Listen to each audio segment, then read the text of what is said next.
A very good morning to all of you. Moving further on thermal engineering,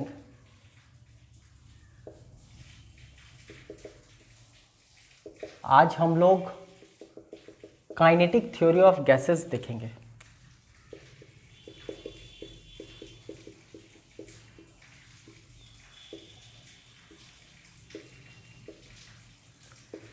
which was given by Boltzmann. और इनके लिए इनको Nobel prize भी मिला था। ओके, अब basically kinetic theory of gases, I hope basically इन्होंने एक थ्योरी प्रोपाउंड किया था, इनफैक्ट कुछ पोस्टुलेट्स बतलाए थे for the behaviour of gases. Okay, आप अगर प्रीवियस लेक्चर्स थर्मल इंजीनियरिंग का फॉलो किए हैं तो हम लोग स्टार्ट किए थे बॉयल्स लॉ से, Charles law, Gay Lussac law, Avogadro law, और उसके बाद हम लोग बेसिकली कोशिश किए थे काइनेटिक एनर्जी फाइंड करने का, रूट मीन स्क्वायर वेलोसिटी किसी भी गैस मॉलिक्यूल का फाइंड करने का, मैक्सवेल वेलोसिटी कर्व हम लोग देखे थे, Maxwell energy distribution curve basically हम लोग देखे थे। ओके, आप अगर प्रीवियस लेक्चर्स में एक चीज कॉमन देखे होंगे कि सब में कहीं ना कहीं एक्सपेरिमेंटल सेटअप मौजूद था। रॉबर्ट बॉयल ने भी एक एक्सपेरिमेंटल सेटअप लेकर बेसिकली बिहेवियर ऑफ गैसेस के बारे में एक लॉ दिया था। सिमिलरली चार्ल्स ने भी एक लॉ दिया था for behaviour of gases experimental setup के साथ। सिमिलरली गेलुसेक लॉ, एंड फिर अगर आप कनेक्ट करना चाहते हो तो अगर डाल्टन्स लॉ की बात कर लो, ग्राहम्स लॉ की बात कर लो, मतलब जितने भी बिहेवियर ऑफ गैसेस पर लॉ आए वो सब कहीं ना कहीं एक्सपेरिमेंटल बेस्ड था। खास चीज यहां पर यह है कि this was only a theory, no experiment. Okay, and this is why ये इतना इंपॉर्टेंट हो जाता है, and this is why it deserved Nobel prize. Okay, मतलब there were number of scientist जिन्होंने एक्सपेरिमेंटल सेटअप से कोई नियम दिया, लॉ दिया। ओके, और बोल्ट्जमैन ने अपनी एक थ्योरी को लिख करके ही विदाउट एनी एक्सपेरिमेंट वो सारे लॉज को जस्टिफाई भी किया और इनफैक्ट एक पूरा नया रिलेशन भी दिया, और उस रिलेशन पर वो सारे के सारे जो प्रीवियस लॉज थे वो कहीं ना कहीं सेटिस्फाई होते हैं। This is why this is very important. हम लोग कोशिश करेंगे वो सारे पोस्टुलेट्स को समझने का, वो सारे पोस्टुलेट्स को लिखने का यहाँ पर कोशिश करेंगे। एक इंपॉर्टेंट चीज है कि यहाँ पर हम लोग बात कर रहे हैं आइडियल गैस की। ओके, अब ये थर्मोडायनेमिक्स या थर्मल इंजीनियरिंग में क्यों इंपॉर्टेंट हो जाता है? क्योंकि हम लोग मेजॉरिटी केसेस में सारा का सारा थ्योरेटिकल पार्ट पर जो काम करेंगे, fine, that will B theoretical based work, will be based on ideal gas. लेकिन जब हम लोग फाइनली उसको किसी इक्विपमेंट पर लेकर आते हैं और फाइनली हम लोग एक्सपेरिमेंटल सेटअप करते हैं तो मेरा कहीं ना कहीं डिविएशन दिखेगा रीडिंग में। ओके, फॉर एन एग्जांपल, अगर मान लो थ्योरेटिकली एफिशिएंसी एक इंजन की XYZ आ रही है, ओके, तो जब प्रैक्टिकली आप देखोगे उस इंजन का एफिशिएंसी कैलकुलेट करने का तो you would find some deviation. Okay, कुछ डाउनवर्ड डिविएशन दिखता है, अंतर आ जाता है। तो उस अंतर को समझने के लिए ये समझना है कि बेसिकली आइडियल गैस और रियल गैस में फर्क क्या होता है।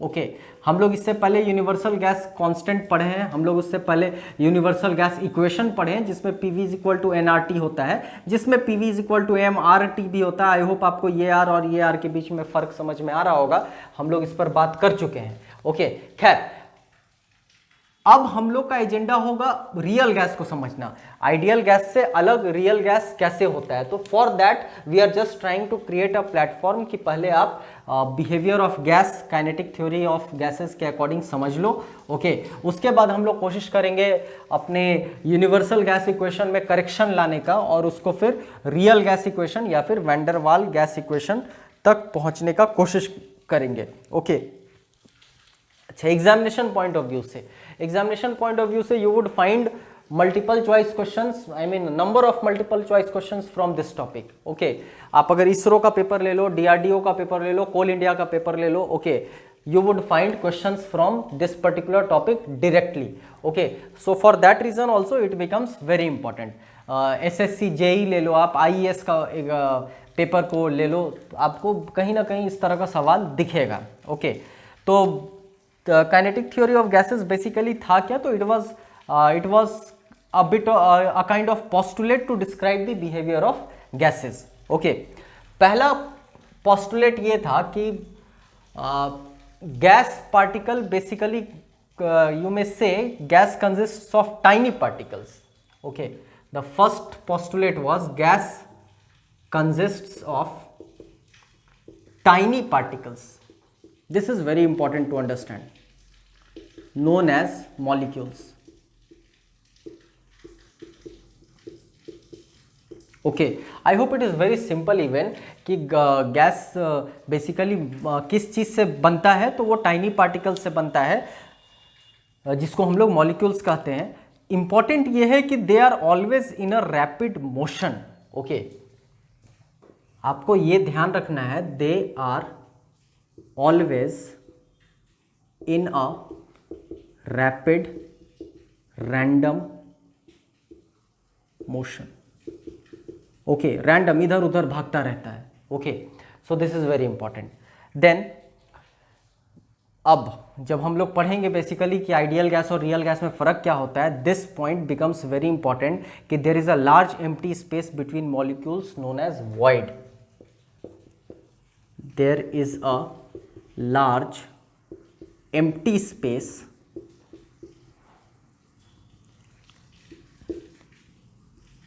molecules known as void. Okay, तो बेसिकली void का कंसेप्ट यहाँ पर आता है। Okay, there is a large empty space, I am very sorry, between molecules we will say, इनका मतलब अंदर हो जाएगा। बेसिकली हम लोग बिटवीन मॉलिक्यूल्स कह रहे हैं। इसका अर्थ ये हुआ कि अगर ये मान लो आपका कंटेनर है, वेसल है, तो एक यहाँ, दूसरा यहाँ, तीसरा यहाँ, चौथा यहाँ, मतलब बहुत सारा वॉइड है।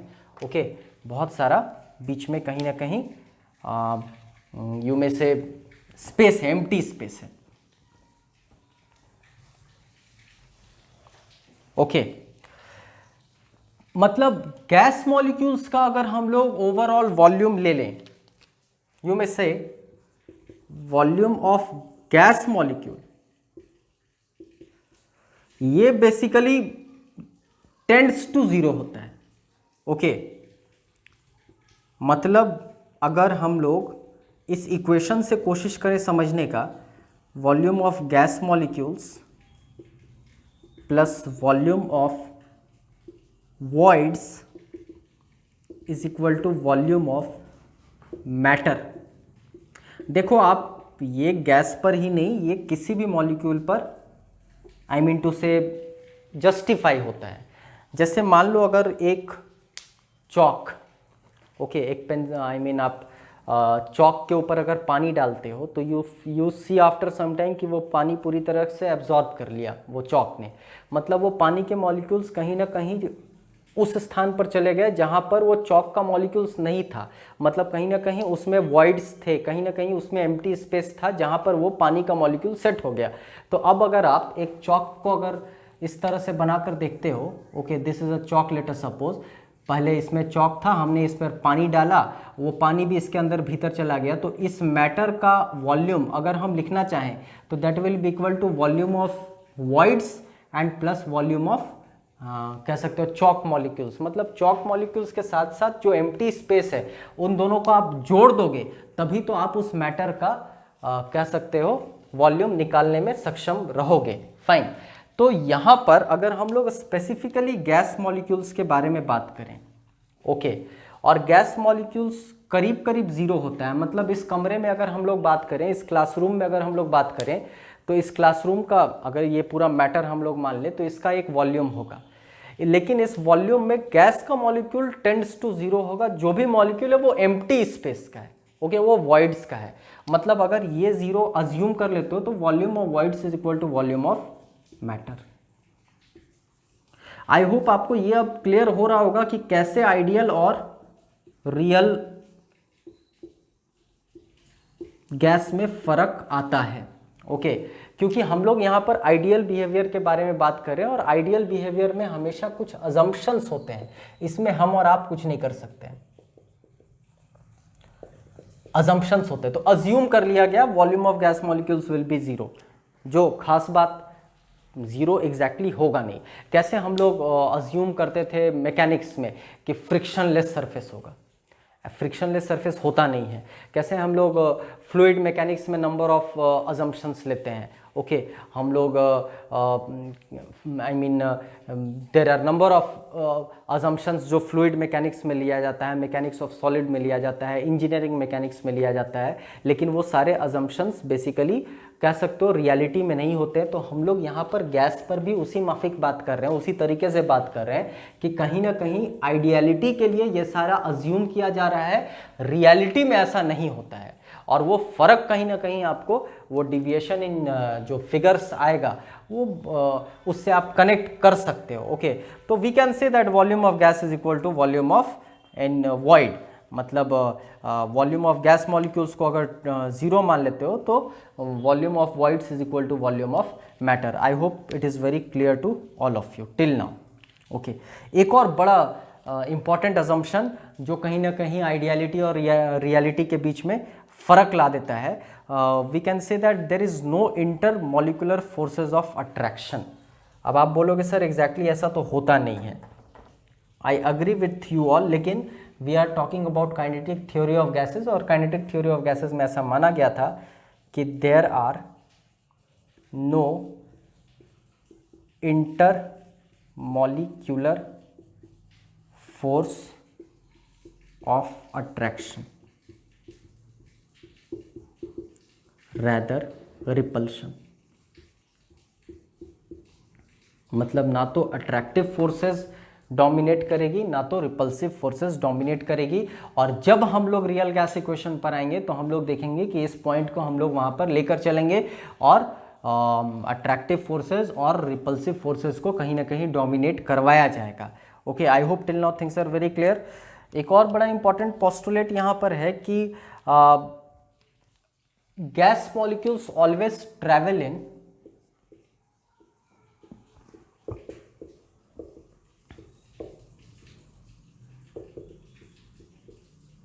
straight line, okay, and they change their path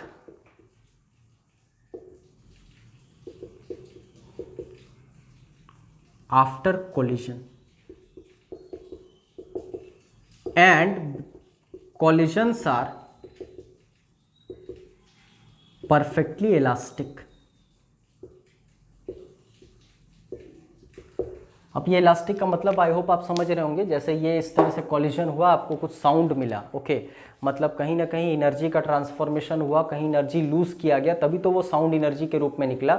लेकिन गैस मॉलिक्यूल्स में आपको यहाँ पर गैस रैंडम मोशन में है, एक दूसरे से टकरा रहा है, वॉल से टकरा रहा है, दीवार से टकरा रहा है। बेसिकली दीवार से जो टकरा रहा है वही हम लोग को प्रेशर बतलाता है, ओके जो एक फोर्स एक्सर्ट कर रहा है लगातार गैस के मॉलिक्यूल्स ये चारों तरफ क्लासरूम के दीवार पर। तो अगर इसका प्रेशर हम लोग बताएं तो ये pressure is because of the I mean collision with the walls of the vessel और walls of the surface. Okay तो वो कॉलिजन परफेक्टली इलास्टिक होता है। अगर ये इलास्टिक नहीं होता तो अगर गैस मॉलिक्यूल्स एक दूसरे के साथ टकराते रहते तो कहीं ना कहीं आपको आवाज़ सुनने को मिलता, अगर साउंड एनर्जी में ट्रांसफॉर्मेशन हो रहा होता। और वो energy can neither be created nor be destroyed, can be only transformed from one form to another. वो यहाँ पर अप्लाई करोगे आप, ओके मतलब एनर्जी का कंजर्वेशन वाला नियम अप्लाई करोगे तो यू वुड फाइंड कि अगर परफेक्टली इलास्टिक नहीं होता तो चारों तरफ आवाज़ सुनते हैं आप गैस मॉलिक्यूल्स के टकराने का।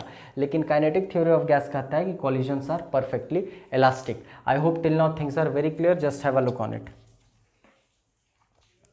We can say that pressure of gas is due to collision of molecules with the walls of the vessel. We can say जो भी हमने आपको बतलाया, pressure of the molecule is due to collision with wall of the vessel. Okay. So these are some of the postulates of kinetic theory of gases, एक चीज़ तो हम लोग पहले पढ़ ही चुके हैं कि kinetic energy is always bears a direct relation with temperature. आप प्रीवियस लेक्चर अगर फॉलो कर रहे होंगे तो हम लोग ये बात पढ़े थे कि kinetic energy is equal to, याद आ रहा होगा आपको, kinetic energy is equal to half m into n r VRMS square. Okay, और हम लोग ये भी पढ़े थे कि kinetic energy is equal to या rather directly proportional to temperature.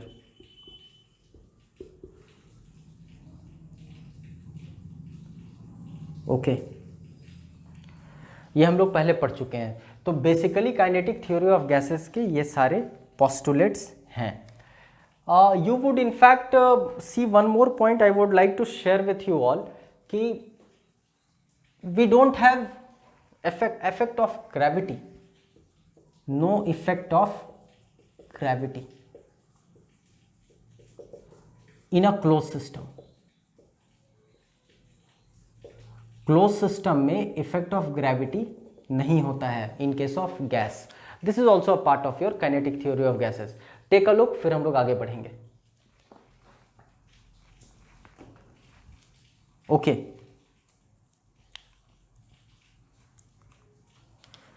But reality में कुछ और होता है। फाइन, रियलिटी में तो इनफैक्ट गैस मॉलिक्यूल्स एक दूसरे से कोलाइड करते भी नहीं है।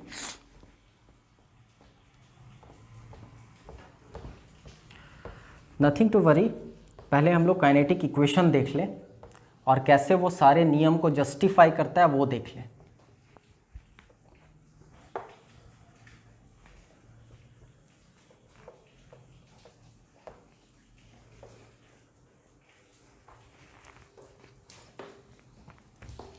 तो kinetic equation of gas suggests that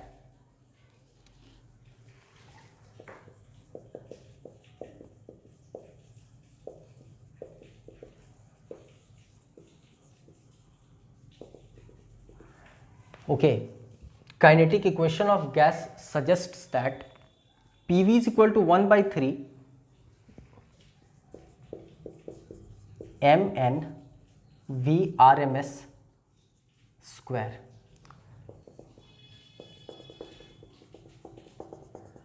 जहां P होगा pressure,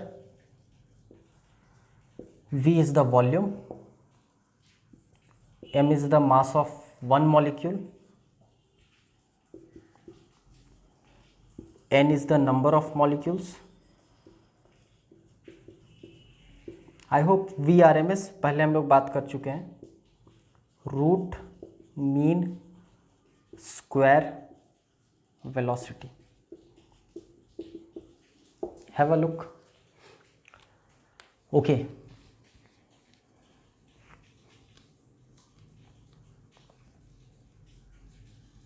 fine.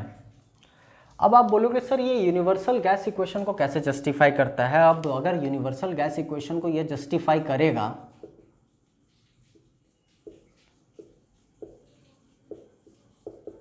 Okay, PV is equal to nRT, अगर ये इसको जस्टिफाई करेगा तब तो हम कहेंगे कि इसने बॉयल्स को जस्टिफाई किया, हम कहेंगे चार्ल्स को जस्टिफाई किया, हम कहेंगे गे-लुसेक को जस्टिफाई किया, ओके, हम कहेंगे एवोगाड्रो को जस्टिफाई किया, हम कहेंगे डाल्टन्स को जस्टिफाई किया, और हम कहेंगे ग्राहम्स को जस्टिफाई किया। बेसिकली तो यही नियम होते हैं आपके गैस पार्टिकल को, गैस पार्टिकल के लिए बेसिकली। तो इन सब को जस्टिफाई करने के लिए तो ये है, ओके, इन सब को जस्टिफाई करने के लिए यूनिवर्सल गैस इक्वेशन है। तो हम लोग का एजेंडा अब थोड़ा सिंपल हो जाता है। हम लोग को बस ये दर्शा देना है, ये दिखा देना है, ओके, कि anyhow this kinetic equation of gas is basically justifying PV is equal to nRT। Okay, तो आप अगर देखोगे kinetic energy half mn VRMS square था। Okay, just take a look, हम लोग ये बात कर चुके हैं पहले कि काइनेटिक एनर्जी का वैल्यू ये होता है, और हम लोग ये भी बात किए थे कि काइनेटिक एनर्जी कहीं ना कहीं you may say is proportional to your temperature. Kinetic energy is somewhat you may say have a direct relation with your temperature. तो अगर डायरेक्ट रिलेशन विथ टेम्परेचर है तो हम तो ऐसा लिख ही सकते हैं ना, half M N V R M S square is equal to K T, K is a constant. Fine. तो what we can write, M N V R M S square is equal to 2 kT. ओके, अब ये वाला value आप यहाँ पर बिठा दो. ओके, यहाँ पर अगर बिठा दोगे तो 2/3 kT आ जाएगा. We would get P V is equal to 2/3 kT. I hope आप समझ पा रहे हो. हम ये वाला वैल्यू इस इक्वेशन में बिठा रहे हैं. Okay, M N V square R M S, M N V R M S का होल स्क्वायर का वैल्यू अगर बिठाओगे तो P V is equal to 2/3 kT आ जाएगा. फाइन. अब सबसे खास बात कि 2 for n moles of gas, for n moles of gas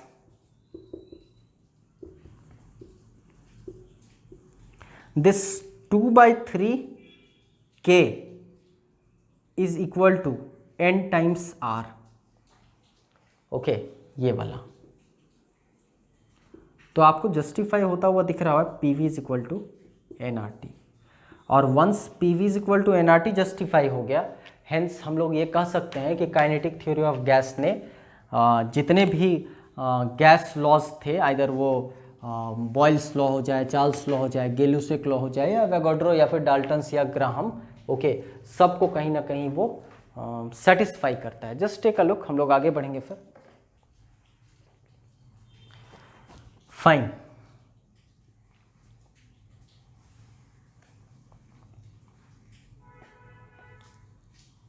okay, मेरा फिर आपसे I just request you all कि ये सब कंसेप्ट के लिए बड़ा इंपॉर्टेंट है. ओके, डायरेक्टली एग्जामिनेशन में आप थर्मोडायनेमिक्स में ये सारा कुछ एक्सपेक्ट नहीं करोगे, but for a conceptual clarity, okay, ये सब जानना ज़रूरी है. जब तक आप बिहेवियर ऑफ गैस नहीं जानोगे तो गैस को अगर आइडियल फ्यूल के रूप में आप अपने इंजन में रखोगे, ओके, तो how would you interpret the things. Okay, जैसे हाइड्रोजन, जस्ट बिकॉज वो एक इनकम्प्रेसिबल गैस है, we can not use hydrogen in multiple जगह पर हम लोग हाइड्रोजन को यूज़ नहीं करते हैं. ओके, आई होप इसको कनेक्ट कर पाओगे आप आगे. रियलिटी में क्या होता है, रियलिटी में अगर हम लोग एकदम बेसिक पर आए, ओनली फॉर अंडरस्टैंडिंग, हम लोग एकदम बोर्स मॉडल पर बात करें.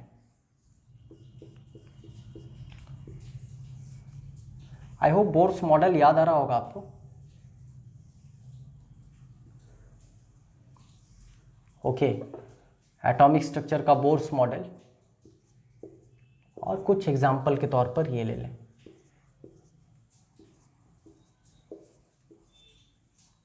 कि 2 मॉलिक्यूल है, let us suppose.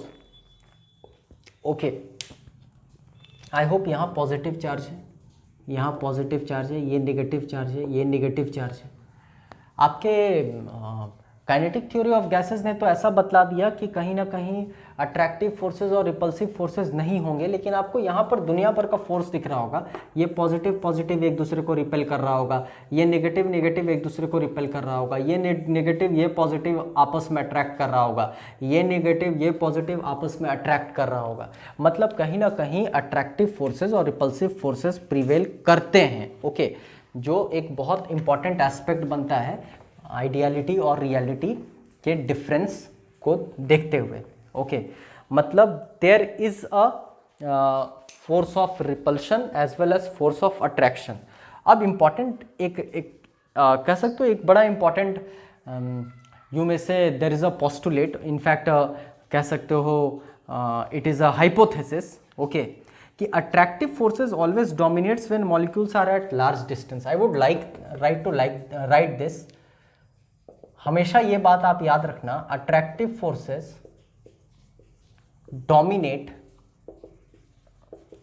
When there is a large distance between the molecules and opposite to that and repulsive forces dominate when they are closer.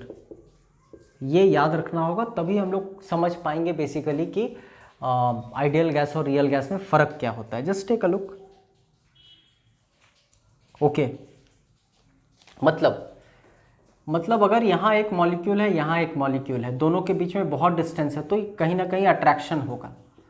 और ये अगर दोनों का मिलने का जगह था, मान लो, ओके, तो जब ये यहाँ पर पहुँचेगा और जब ये यहाँ पर पहुँचेगा, तो अब क्या हुआ, दोनों के बीच में डिस्टेंस कम गया. पहले अट्रैक्टिव फोर्सेस प्रिवेल कर रही थी, लेकिन जैसे ही वो नज़दीक आया तो अब रिपल्सिव फोर्सेस कहीं ना कहीं डोमिनेट हो जाएगी और ये फिर दूर चला जाएगा. ओके, और गैस के केस में एग्जैक्टली यही होता है. And this is why physical contact नहीं हुआ. You may write no physical collision, hence elastic. I hope अब आपको समझ आ रहा होगा कि किस तरीके से अगर गैस आपस में कोलाइड कर रहे हैं, ओके, तो आवाज़ नहीं आ रहा है, तो क्योंकि कोलिजन एग्जैक्टली होता ही नहीं है. कोलिजन गैस के केस में कोलिजन इसी को आप कहते हो, गैस में कोलिजन यही कहलाता है. ओके, मतलब एक गैस का मॉलिक्यूल यहाँ है, एक दूसरा गैस का मॉलिक्यूल, इस कमरे की ही बात कर रहे हैं, वो एक दूसरे के नज़दीक आया. जैसे ही वो दूर था तो कहीं ना कहीं अट्रैक्टिव फोर्सेस डोमिनेट हो रहे थे और वो एक दूसरे के पास आ रहा था. लेकिन नज़दीक आया मतलब अब रिपल्सिव फोर्सेस डोमिनेट होने लगे, और रिपल्सिव फोर्सेस डोमिनेट होने से अब वो दूर चला गया, और फिर वो नज़दीक आया और फिर दूर चला गया. इस तरीके से जो यहाँ तक आया यही कोलिजन कहलाता है. ओके, और इस पर्टिकुलर डिस्टेंस को भी कोलिजन डायमीटर कहते हैं हम लोग. ओके, हम लोग इसको कोलिजन डायमीटर कहते हैं. एग्जामिनेशन पॉइंट ऑफ व्यू से बहुत इंपॉर्टेंट नहीं है. I would not I mean like to go much detail in this. Reason behind कि हम लोग का पर्सपेक्टिव थर्मोडायनेमिक्स पढ़ना है. आप फिजिकल साइंस का नंबर ऑफ बुक्स अगर फॉलो करोगे तो इस पर पूरा का पूरा रिसर्च है. ओके, स्टिल कम से कम जानो कि it is the minimum separation between the gas molecules during the collision. अगर आपसे कोई पूछ दे, it is the minimum separation between gas molecules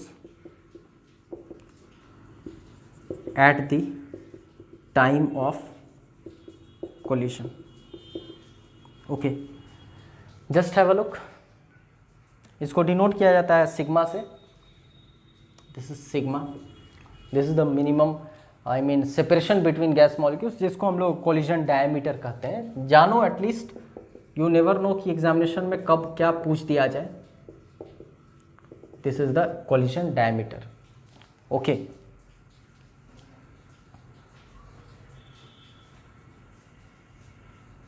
fine. अब अगर ये जान ही रहे हो तो I would like to share one more, I mean एक और वेरिएबल हम लोग यहाँ पर कोशिश करेंगे समझने का. Fine. It is the average distance travelled by gas molecule between two successive collision. इसको कहते हैं मीन फ्री पाथ. कम से कम जानो ये, जिसको लैम्डा से डिनोट करते हैं. And it is the average distance travelled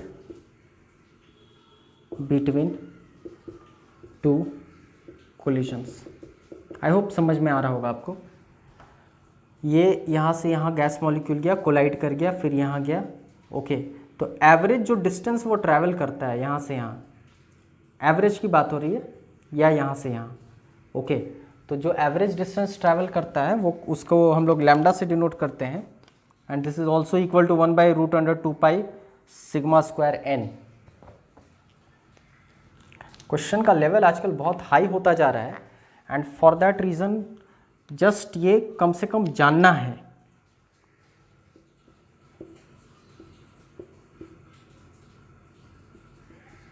okay, lambda is equal to 1/2 sigma square n. ये सब पर मल्टीपल रिसर्च हो चुके हैं, I mean not required for us at least. Thermal engineering में इसका बहुत ज़्यादा रिक्वायरमेंट नहीं है, फिर भी जानना है। ओके और ये जान रहे हो तो at least you should know collision frequency also, that it is the number of collision per unit time in the gas sample.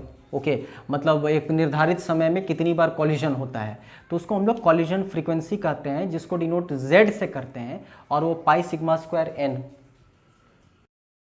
Pi sigma square N V average होता है। Okay Z, this is the collision frequency. Okay only for your knowledge, only for your basic knowledge. हम लोग V average इससे पहले पढ़ चुके थे, आई hope आपको याद आ रहा होगा। वी एवरेज √8RT/πm, इस पर हम लोग डेरिवेशन भी लिए हैं प्रीवियस लेक्चर्स में, आप एक बार वेरीफाई कर लेना। तो इसको Z से डिनोट करते हैं। कॉलिजन फ्रीक्वेंसी बहुत आसान सा चीज़ है, number of collision per unit time in the gas sample. आपको तो नाम से ही पता चल रहा होगा, तो हम लोग यहाँ लिख देते हैं collision frequency, this is the collision frequency, number of collision per unit time for a gas sample. Okay, I hope you might be aware of the the fact कि आइडियल गैस के करीब करीब केवल ऑक्सीजन और nitrogen होता है, और जितने भी एक्सपेरिमेंट्स किए गए हैं गैस को लेकर पहले, ओके वो कहीं ना कहीं हम बात कर रहे हैं before kinetic theory of gases की, तो कहीं ना कहीं वो सब एक्सपेरिमेंट ऑक्सीजन और नाइट्रोजन को लेकर ही किया गया था। मतलब आइडियलिटी से बहुत करीब है नाइट्रोजन और ऑक्सीजन। ओके खैर ये बस जानना है, यू नेवर नो कब किस तरह से कुछ क्वेश्चन पूछ दिया जाए। Fine, I hope till now things are very clear. Okay अब कोशिश करते हैं समझने का रियल गैस क्या होता है, या रियल गैस इक्वेशन क्या है, या वैन वाल गैस इक्वेशन क्या है।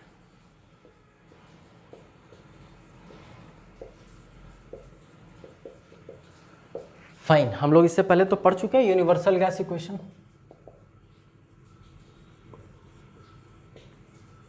और वो था PV is equal to nRT। अब हम लोग कोशिश करेंगे करेक्शन करने का, प्रेशर करेक्शन और volume correction. Okay I hope it is very clear till now. Fine,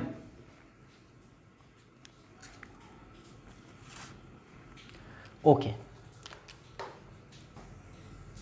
मान लो ये गैस का मतलब जिस चीज़ में गैस रखा हुआ है उसका वॉल है, वेसल का ये वॉल है।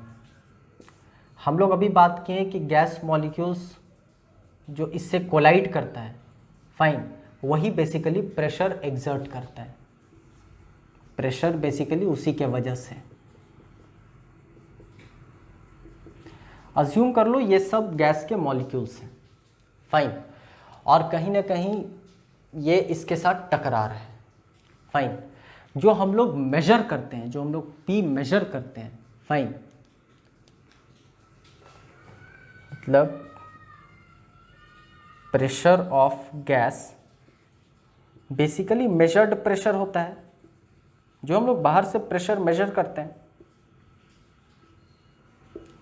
ओके लेकिन एग्जैक्टली हो क्या रहा होगा, डिस्टेंस पे जो जो मॉलिक्यूल्स होंगे वो कहीं ना कहीं इसको खींच रहे होंगे अपनी ओर।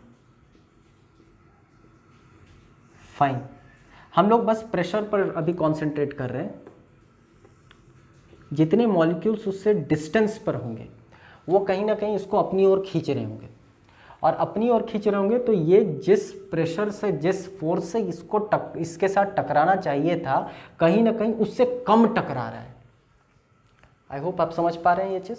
Okay, kinetic theory of gases में तो ये अज्यूम कर लिया गया कि किसी तरह का फोर्स ऑफ अट्रैक्शन रिपल्शन होता ही नहीं है, लेकिन रियलिटी में फोर्स ऑफ अट्रैक्शन और फोर्स ऑफ रिपल्शन होता है, जो भी हम लोग थोड़ी देर पहले देखे।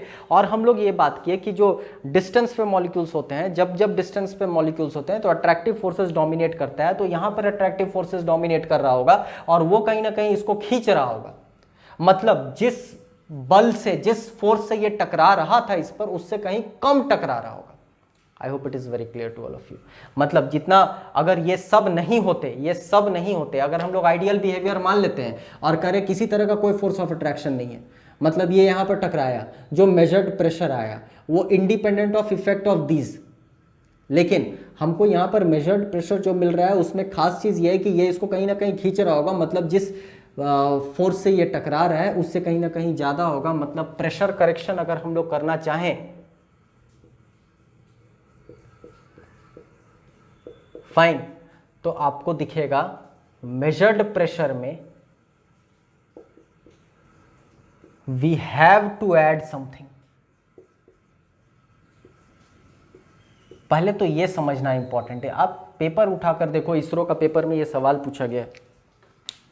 ओके, इसरो के पेपर में इस तरह के सवाल पूछे गए हैं। Just have a look. Fine, मतलब अगर हम लोग कहें प्रेशर ऑफ द गैस, तो that should be equal to measured pressure जो आप यहां पर ले रहे हो, प्लस कुछ ना कुछ प्रेशर करेक्शन करने की आवश्यकता है। और वो प्रेशर करेक्शन जो होगा वो ऐड होगा, क्योंकि कहीं ना कहीं ये सब उसको खींच लिया, जिसके वजह से ये नहीं टकरा पाया। इसका तो प्रेशर कुछ और था। फाइन, मतलब प्रेशर ऑफ गैस कुछ और है, लेकिन रियलिटी में हमको कुछ और मिल रहा है। आई होप अभी आप समझ पा रहे होंगे। अब एक्सपेरिमेंट से, और फिर आई टोल्ड यू कि ये सब पूरा रिसर्च ओरिएंटेड टॉपिक है, तो ये देखा गया है कि pressure correction is directly proportional to n square. Fine, हम लोग बात इसकी कर रहे हैं, pressure correction is directly proportional to n square. Okay, but obvious है n is your number of molecules, number of you may say moles or molecules, okay, and it is also inversely proportional to 1 v square. Pressure correction is inversely proportional to v square. तो इन दोनों को मिला दोगे आप, तो आप कह सकते हो pressure correction is n square by v square, rather pressure correction is equal to a n square by v square. This is very important.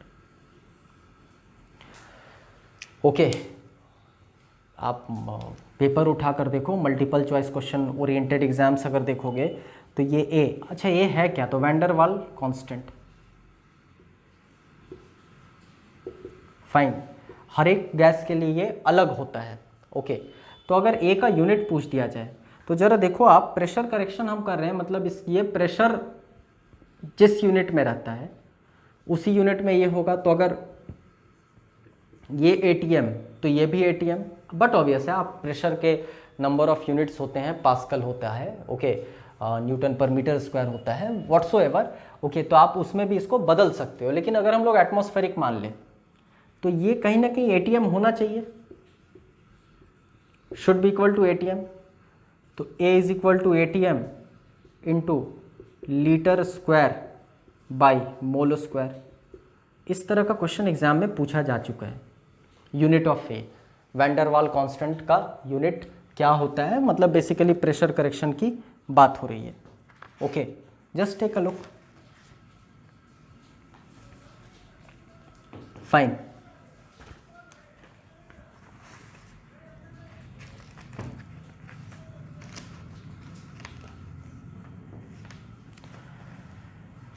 Okay,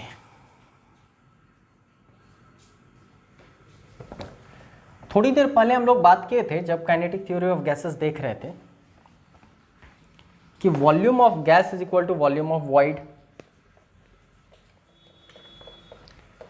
मतलब बेसिकली पूरे गैस का हम लोग वॉल्यूम जो बोलते हैं वो गैस मॉलिक्यूल्स को हटाकर केवल वॉइड्स को बतलाते हैं। ओके, अगर वॉल्यूम ऑफ वेसल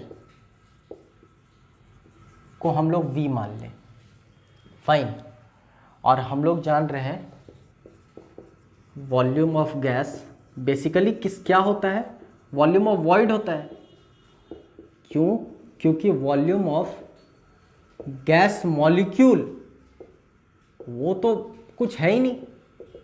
मतलब अगर 1000 मीटर क्यूब आपका पूरा वॉल्यूम है, ओके, तो उसमें सब गैस के मॉलिक्यूल्स को जोड़ दिया जाए तो वो 1 मीटर क्यूब होगा। This is only one example, okay.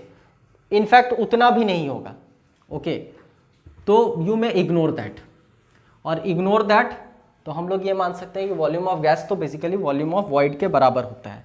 और अगर हम लोग V वॉल्यूम ऑफ वेसल मान लें, अब खास चीज़ कोशिश करना आप यहाँ पर समझने का, ये एक मॉलिक्यूल है, ये दूसरा मॉलिक्यूल है, ठीक है, ये समझ लो वेसल है और ये पूरा वॉइड है, फाइन। लेकिन जब ये यहाँ आ रहा है और ये यहाँ जा रहा है, या इसको हम लोग मान कर चलते हैं ये यहाँ पर आ रहा है, ओके, ये वो कोलिजन वाले टाइम पर हम बात कर रहे हैं, तो इतने दूर तक वो आएगा और फिर वो बैक हो जाएगा। तो क्या आप देख रहे हो हर एक मॉलिक्यूल अपने पेरीफेरी में एक ऐसा जगह बनाकर रखे हुए हैं जहां कोई दूसरा मॉलिक्यूल एंटर नहीं कर सकता है। आई होप आप समझ पा रहे हैं। ये एक गैस मॉलिक्यूल, ये दूसरा गैस मॉलिक्यूल, ये यहाँ पर आया और अब ये रिपल्सिव फोर्सेस डोमिनेट हो गया तो दूर चला गया। तो जरा आप एक मॉलिक्यूल को पकड़ कर चलो, पहले ये यहाँ पर आया तो इस मॉलिक्यूल ने अपने पेरिफेरी में एक जगह बनाकर रखे हुए हैं कि अब कोई और उसके भीतर नहीं घुस सकता है, reason behind repulsive forces dominate हो जाएगी और वो कहीं ना कहीं दूर चला जाएगा, ओके। तो हर एक मॉलिक्यूल अपने इन एंड अराउंड एक वॉल्यूम, ओके, रखे हुए हैं और वो वॉल्यूम एबंडेंट होता है, नो मैन्स लैंड, वहाँ किसी दूसरे मॉलिक्यूल का प्रवेश नहीं है। इसीलिए कहा जाता है कि आइडियल गैस इक्वेशन में वॉल्यूम में कहीं ना कहीं करेक्शन करना पड़ता है, क्योंकि हम लोग आइडियल गैस इक्वेशन में V जो अज्यूम कर लेते हैं, जो PV = nRT में V अज्यूम किया जाता है, वो तो बेसिकली वॉल्यूम ऑफ वेसल होता है, ओके। और वॉल्यूम ऑफ वेसल में हम लोग एक चीज़ देख रहे हैं कि अगर मान लो ये वेसल है तो हर एक गैस का मॉलिक्यूल अपने चारों तरफ एक ऐसा वॉल्यूम बना कर रखे हुए हैं जहाँ पर किसी दूसरे मॉलिक्यूल की एंट्री नहीं है, ओके। तो आप उसको क्यों काउंट कर रहे हो? लॉजिक ये है, ओके। दैट मीन्स कि volume also needs to be corrected. और सबसे इम्पॉर्टेंट बात कि यहाँ पर वॉल्यूम जो फाइनल करेक्टेड वॉल्यूम होगा that will be V minus volume correction. This is very important. ये माइनस क्यों किए? क्योंकि आप उस टोटल वेसल को अगर अज्यूम कर लेते हो तो उसमें तो एक ऐसे वॉल्यूम को आप मानकर चल रहे हो जिस वॉल्यूम में कभी कोई मॉलिक्यूल जाएगा ही नहीं। और हम लोग बेसिकली तो ले रहे हैं जहाँ पर रैंडम मोशन हो, ओके, वो पूरे वॉल्यूम को कवर किया जाता है। लेकिन एक पर्टिकुलर हर मॉलिक्यूल के साथ ऐसा केस निर्धारित है कि वहाँ पर कोई दूसरा मॉलिक्यूल जाएगा ही नहीं, तो अननेसेसरी उस वॉल्यूम को आप क्यों काउंट कर रहे हो? मतलब उस वॉल्यूम को कहीं ना कहीं घटाओ। आपके दिमाग में ये भी आ रहा होगा कि वॉल्यूम करेक्शन जो होगा वो कहीं ना कहीं नंबर ऑफ मॉलिक्यूल्स पर डिपेंडेंट होगा। Just take a look on it. और ऐसा होता भी है। Volume correction is directly proportional to जितने नंबर ऑफ मॉलिक्यूल्स होंगे उतना ज़्यादा वॉल्यूम करेक्शन करने की आवश्यकता है, ओके। और यहाँ पर एक कांस्टेंट लगाया जाता है B/N, where B is again van der Waals constant,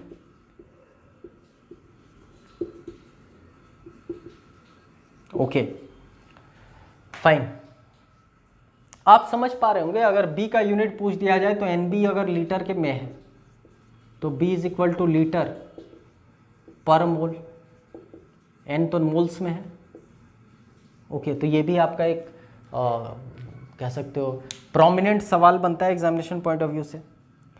now we are on a level, we are on a platform to understand van der Waals gas equation. और बेसिकली जो हम लोग इतनी देर से बात कर रहे हैं उसके पीछे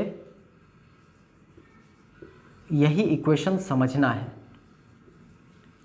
पहले हम लोग पढ़े थे universal gas equation ideal gas के लिए, अब पढ़ेंगे P plus A N square by V square into V minus N B is equal to N R T.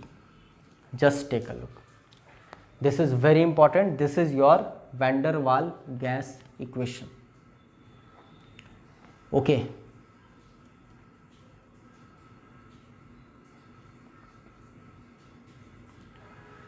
I hope things are very clear to all of you. That's all for today. Thank you.